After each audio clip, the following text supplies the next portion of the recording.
السلام عليكم أصدقائي، اليوم رح نساوي أرض شوكي بالحمض. أكلة طيبة وتغيير شكل عن باقي الأكلات، وأنا بصراحة جديد جربتها وطيبة وعجبتني كتير. وفي بهالأرض الشوكي بنعمل كذا طبخ وكذا موديل. أنا هون بعد ما نظفتها كلياتها وشلت الشوك منها عم بقليها نص قلوة، ما بدي قليها كامل بس هيك يتغير لونها وتمسك. مبين عندكم بالفيديو كيف.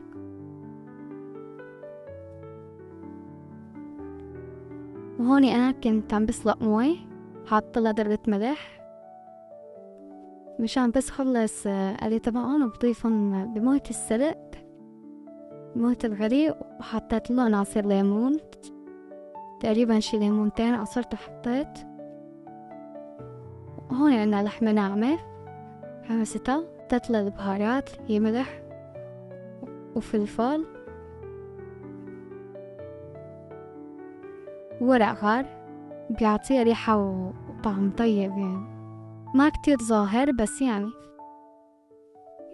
في تغيير شكل عن باقي. هون حطيت بصلة حجم وسط، قطعتها ناعم حطيتها فوق اللحمة. وهون أنا تركتهم بس هيك يتجانسوا مع المي والملح والليمون ويغلوا شوي، غلوة وحدة مو أكتر، يعني شغلت 10 دقايق، وحطيتهم بالمصفاية.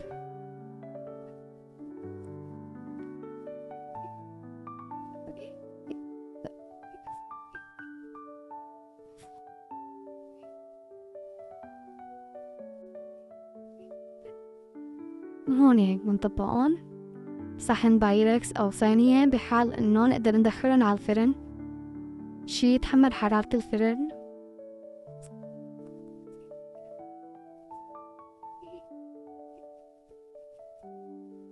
أنا مصورت لكم من قبل أكلة بالأرض شوكي متروم معه لحمة قطع شقف، هديك كمان كتير طيبة وما بتشبه أبدا هاي بالطعم.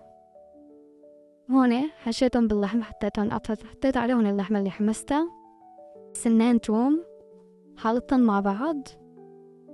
هون بضيفهم فوق مرق السلق اللي سلقت فيها الأرض شوكي، وبعدها بضيفها على الصينية بفردها عشان حطها بالفرن.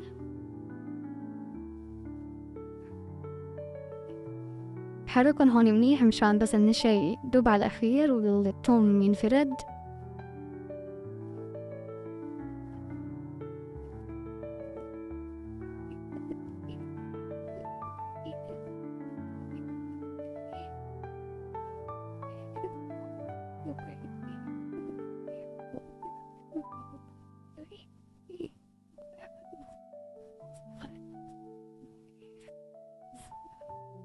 هون حطيتهم بالفرن على حرارة 200 تقريبا لمدة ساعة، نص ساعة ما بدهم أكتر، بس مشان يتجانسوا مع بعض. عمل جنبه رز بالشعرية وصحتين وألف هنا، جربوها ويعني طيبة حتعتمدوها. وفي كمان كتير أكلات للأرض شوكي، بتحبوا تضيفوا لها فطر، بتحبوا تضيفوا لها بطاطا، فطر مع اللحمة طيبة بتطلع كتير كمان. وإن شاء الله إذا عملت أكلات تانية بالأرض الشوكي بصور لكم إياها وبتنزلها. صحتين وألف هنا.